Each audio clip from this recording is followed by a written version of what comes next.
I feel like it's time for me to move on and see what 50 has to offer. I have been married for 20 years. I've raised 3 handsome, beautiful boys.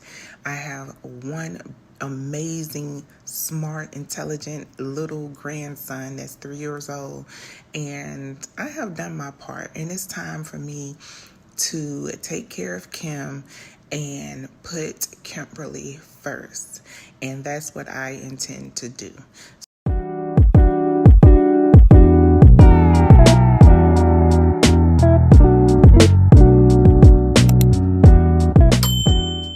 But I want to thank 54-year-old me for finally putting me first. It was 10 years ago this month.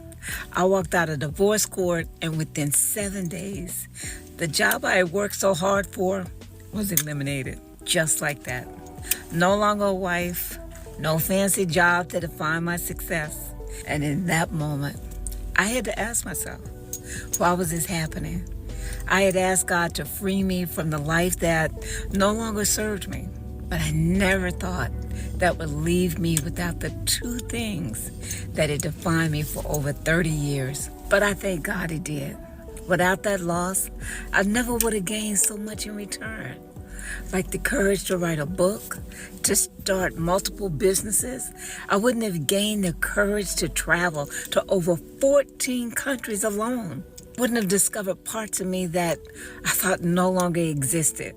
So my point is, don't be afraid to leap, because when you leap, the net will appear to catch you and bring you to a life you didn't even know could exist for you. I don't know who needs to hear this, but I just moved out of my 5-bedroom house. Okay? And I have been crying for days because I was so disappointed in myself. I felt like a complete failure as a mom, as a daughter, as a sister, because I got this house for my family. It's always been my dream to get my mom a house, to get my sister a house, because my family is small. Me, my sister, my mom. It's always been my dream to be able to do this. And so even though I was just renting it, it's something about not being able to afford it that just really took the wind out of me. But then the past few days, I've been crying so much, you guys. Like, you guys just don't even know. The past few days, I had to really sit down with myself and sit down with God and really look at all the things that I've accomplished. Like, I started my cleaning business. I quit my job 5 years ago. I started a cleaning business. In my first 2 years, I made $33,000 just off of me cleaning by myself. Okay? By myself.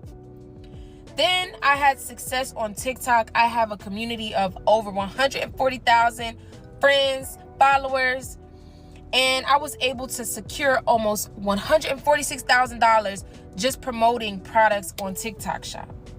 So I had to realize that I got it in me.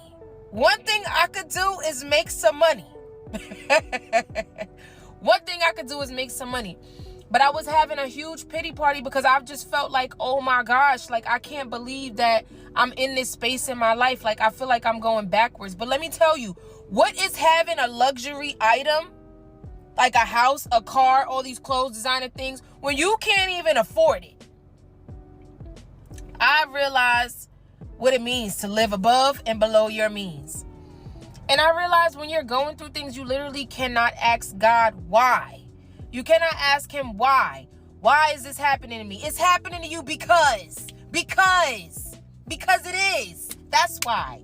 So it could build your character, make you stronger, help you get prepared for those riches, that real wealth that is on the way. But see, you can't fumble it next time. That's what I had to tell myself. So I'm starting over, friends. I moved back in with my mama. And I ain't mad about it. I mean, I am a little mad about it. I'm not gonna lie, because 2 black ladies in the house, ooh, not good. But I'm here to say this. If you made it to this part of the video, it's okay to start over. It's okay to start over. It is okay to start over. It's okay to not know what you want to do next. It is okay to seriously cry, be upset about your life, just be disappointed in yourself, be frustrated. All those things are okay. But what's not okay is if you stay in that space. You can't stay in that space. You have to get up and keep going. You have to. You got to find it in yourself. So take it from me, okay? I've accomplished so much, but here I am again, starting over. So come on a journey with me. Because this is crazy. But we're going to do it again. We're going to make it happen again. I'm scared. Bye. Okay, so this is going to be a very transparent post. I'm not trying to come on here and cry. I'm really not. And I don't talk about people who do it, but I'm not sitting up record to cry. But if I'm crying, I can't help it, right? But I just wanted to talk about this because I feel like enough people do not talk about, I don't even know, I'm not the best with words, y'all, so just work with me. The transition from, if you've spent your entire life being a caregiver in some sort of capacity, whether that was for your children, your family. I was in the military for 15 years, NCO most of it, so I was always mentoring, training. You know, I have my soldiers, those are my kids too, and I still have them to this day, even though I'm not in. But my whole life has been surrounded around somebody, right? Another person outside of myself. It's never been about me, ever been about me. Well, now my son left a few weeks ago. My dog left yesterday. I had to give my dog away. And so it's just me. And so I don't feel like people do not talk about the transition that comes with, now you have to really sit with yourself, right? I thought that I knew who I was. I thought I knew what I liked. I thought I knew like all these things. And damn it, this is devastating. I know it's just a dog. But yeah, like they were my best friends, my son and my dog, and this is stupid. This is so dumb. What is that person doing over there? This is so dumb though. Like, I feel dumb for crying about it, but it is an adjustment emotionally, mentally. My house is just not the same. I'm already dealing with not being in the military anymore. My life has done such a drastic change at 39 years old. And I don't think people really talk about the mental effects or just how hard this transition can be as an empty nester and just trying to find yourself at such a big age when you thought you had everything already figured out. Because God damn it, I don't.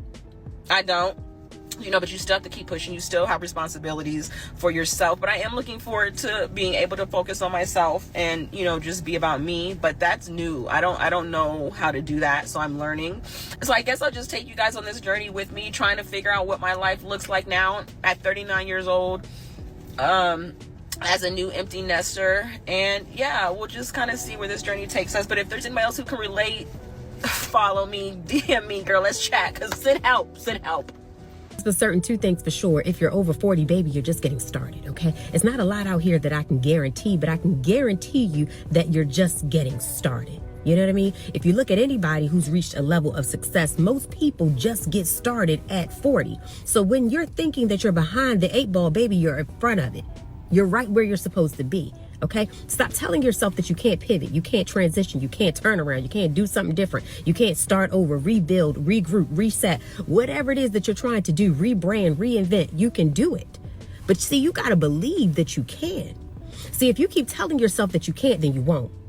All right. What the mind believes is what the body receives. And ultimately, that is what you're going to achieve. So for all of you out there who feel like you are missing the mark, baby, you right on it. And on that note, stay healthy, be well, and take care of you. Not where I wanted to be. I haven't succeeded at any. I remember when I had that kind of awakening. I'm not in my 40s. I am a little bit over my mid 30s, but I had that realization and that awakening, I'd say closer to my late 20s, early 30s. You wake up out the matrix, and I call this a spiritual awakening because like you wake up one day and you're like, what am I doing? I'm chasing after this superficial, not real narrative of all these markers of success. All of these markers that's been shoved down our throat. And she's in her 40s, so we're on the same time frame of where this narrative was literally like beaten into us of go to college, get in a relationship, get a house, create a family, work, then retire, and then like you did good. You're a good, solid American. The problem with that is that our society no longer has a container for that.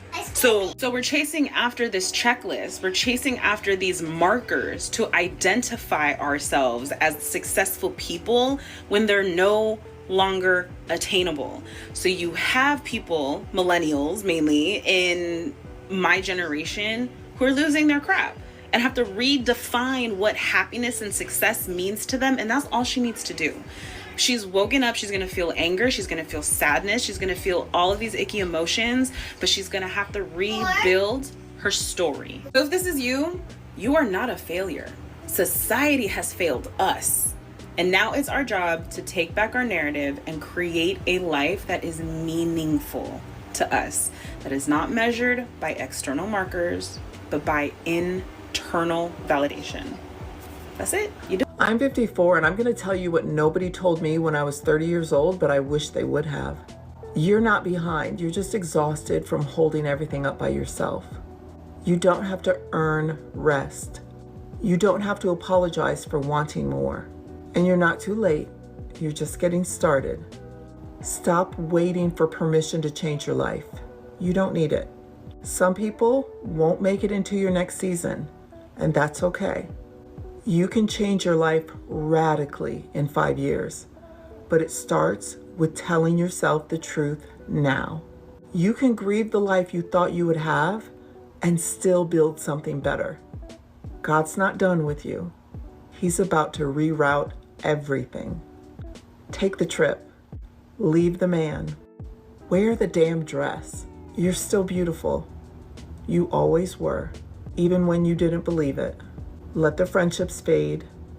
Let your body change. Let your priorities shift. That's not failure. That's becoming. And one more thing, that little voice inside of you that says, there has to be more. She's right. Just wait, sis. Your future self is gonna blow your mind. Hope that helps.